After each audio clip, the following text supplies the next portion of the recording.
Hi, thanks for coming and watching. Today we're going to take a decal that we made and we're going to put it on a cup. We used a silhouette machine to do this. Over here you're going to see two examples of what you could do. The one on the right, the Minnie Mouse, is the one that we're going to be doing today. This is a completed project and we're going to be taking 651 Oracal vinyl in different colors and applying it to a cup. You could see that we measured and it's 8 inches. So we're going to make Minnie Mouse around 5 inches. This is the Minnie Mouse. It's on the screen. And you could see that the colors are separated. I recommend that you print them out on separate colors. So we're going to be using a cream, a white, a black, and a pink.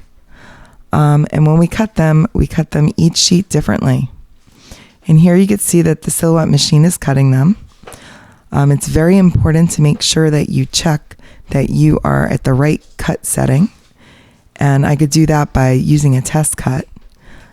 When you're done printing out all 4 colors, what we're going to do is what we call weeding. And when we weed something, we're going to use a needle, a pick, a knife, a tool so that we could get all the excess 651 vinyl off. Here's an example of me weeding. This is Mickey's face. I usually try to cut 2 in case one messes up so I don't have to go back and recut. So that's why there's 2 of them there. And if I get lucky, then I actually will have enough to make an extra one, which I usually don't. The tool that I'm using right now is a tool that Tim Holtz makes, and it works great as a pick. You want something sharp so that you could take off all the pieces. And you're going to see that the next one is going to come off just as easy. If you set your cut conditions right, you'll see that when you weed it off, it's going to come out absolutely perfect. You could see right here that one of the Mickeys are messed up on the ear. That's why I always try to cut 2. Another thing is if you're going to add polka dots, I always try using the excess part to add polka dots to it. I try using all the vinyl I could, and you could see right here that I separated the polka dots. And now I'm going to do the pink. The pink, I have polka dots, and I'm just going to throw them on top. They don't have to be perfect because it's not like a perfect thing where it has to look exactly centered. This is, a craft, and it just looks good no matter which way you do it.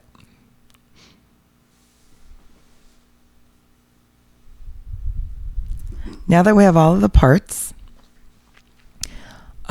we are going to put this together. Everything's weeded, everything's cut out. We have all the colors that we need, and now we're going to put it on our cup. I recommend getting transfer paper. I do hear that people do use contact paper, but I've never actually used it myself. I bought my transfer paper from Sign Warehouse, and it's clear, and it works really well. You definitely want a clear paper when you're doing this because it helps that you can see the layer. I know some people use registration marks, but I usually try eyeing it. And over here you could see that when you use clear paper, it's very easy to just eye it and put it on. I am going to do the hard part first, the biggest part, and then I'm going to take the whole thing and I'm going to put it on a cup. You want to rub it down and make sure that everything adheres to the transfer paper. It's very important. You could pull it back and you could test it.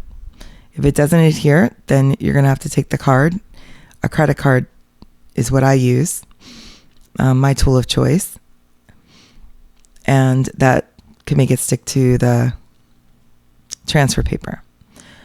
You position the transfer paper where you want it to go, and you roll over it smoothly from one side to the next, and you try your hardest so that there's no bubbles. If there's a bubble or two, it does come out if you leave it in your car overnight. If it's really hot, just the heat itself will come off. Another thing that you could do is you could take a hair dryer, and sometimes that helps get the bubbles out. but if you work it when you first do it, you usually won't have too many bubbles. Here I am trying to get the Minnie Mouse face on, and again, I don't have registration marks because I think that you necessarily need them. As long as you're careful, it'll look perfect. So here I am, I'm putting on Minnie's face. I'm rubbing it down. You want to make sure it's rubbed down really well. Next step I'm going to do is put the white on, the eyes. And you notice when I cut it so it's all the correct distance. What's a nice touch is to put the dots all over the place. I like layering the dots. I think it looks really pretty. But you could also do them separately and they could just be one color. The last thing I did was I'm going to use the little girl's name. Her name is Zoe. And I'm making the cup for Zoe. And I used her full name. However, with this, you could just use a monogram. Monogram, the order that you use is the middle initial is your last name. The first initial to the left is your first name. And the one to the right, the last initial, is your middle name. And that's the correct order for monograms. Thanks for watching my video. Please give me a thumbs up and consider subscribing. We'll see you next time.